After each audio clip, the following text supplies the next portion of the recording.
শাওন সহ কতিপয় ফ্যাসিবাদী চক্রের দোষরদের মন্তব্য আমরা দেখতে পাচ্ছি, যার মধ্য দিয়ে জুলাইয়ের যত ফ্রন্ট আছে, জুলাইয়ের যত শক্তি আছে, জুলাইয়ের সাথে সম্পৃক্ত যত ছাত্র জনতা, সাংবাদিক, পেশাজীবী মানুষের আগে প্রত্যেকেই কিন্তু প্রতিবাদ জানিয়েছেন।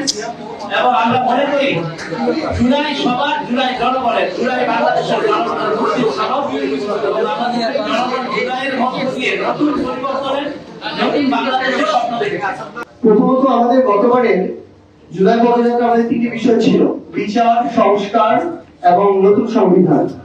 তো সেখানে আমাদের এই যে বিচারিক প্রক্রিয়া, এই চলমান প্রক্রিয়াটি আমাদের কর্মসূচির প্রত্যেকটা বক্তব্যের অংশ এবং আমাদের রাজনৈতিক কর্মসূচির অংশ।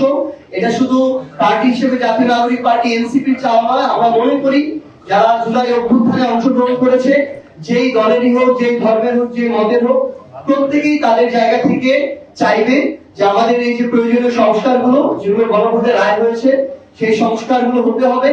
এবং যারা এই স্বৈরাচারী শক্তি ছিল, যারা এই গণহত্যার নির্দেশদাতা, গণহত্যার সাথে জড়িত, তাদেরকে বিচারিক প্রক্রিয়ার মধ্যে নিতে হবে।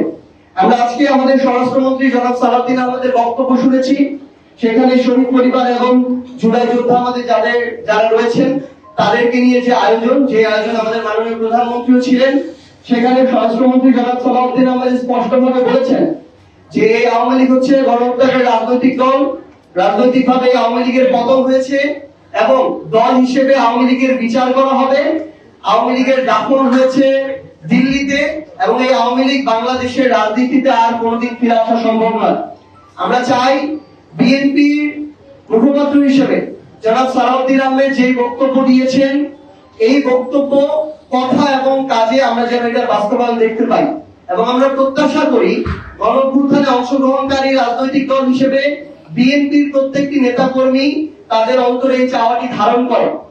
অল্প কিছু আমরা সোশ্যাল মিডিয়ার বিভিন্ন মাধ্যমে আমরা দেখতে পাচ্ছি যে বেশ কিছু মানুষ, যাদের নাম বলে আমরা তাদেরকে ওই গুরুত্বটুকু আরোপ করতে চাই না, তারা জুলাইকে নিয়ে বা এই অভ্যুত্থানকে নিয়ে স্বৈরাচারের পক্ষে, খুনিদের পক্ষে, গণহত্যাকারীদের পক্ষে, যারা 1400 মানুষকে খুনের নেতৃত্ব দিয়েছে, শাপলায় গণহত্যা ঘটিয়েছে, পিলখানায় গণহত্যা একটা ঘটিয়েছে, এই মানুষদের পক্ষে যারা এখন সাফাই গায়, এটা আমাদের আসলে সামগ্রিক, আমরা যারা জুলাই একসাথে অংশগ্রহণ করেছিলাম, সেটা বিএনপি বলেন, জামায়াত বলেন, এনসিপি বলেন, অন্যান্য রাজনৈতিক দল আছে যারা বলেন, এটা আমাদের সামগ্রিক একটা দায়বদ্ধতা যে আমরা ওই সকল গোপন এবং প্রকাশ্য এই খুনিদের দোষর এবং তাদের সহযোগীদের এখন পর্যন্ত বিচার নিশ্চিত করতে পারিনি। তাদের যদি বিচারের রায় হতো এবং এগুলোর যদি কার্যকারিতা থাকতো, তাহলে আজকে তারা কখনোই গর্ত থেকে মাঝে মাঝে উক্তি দিয়ে এই কথাগুলো বলার সাহস পেত না।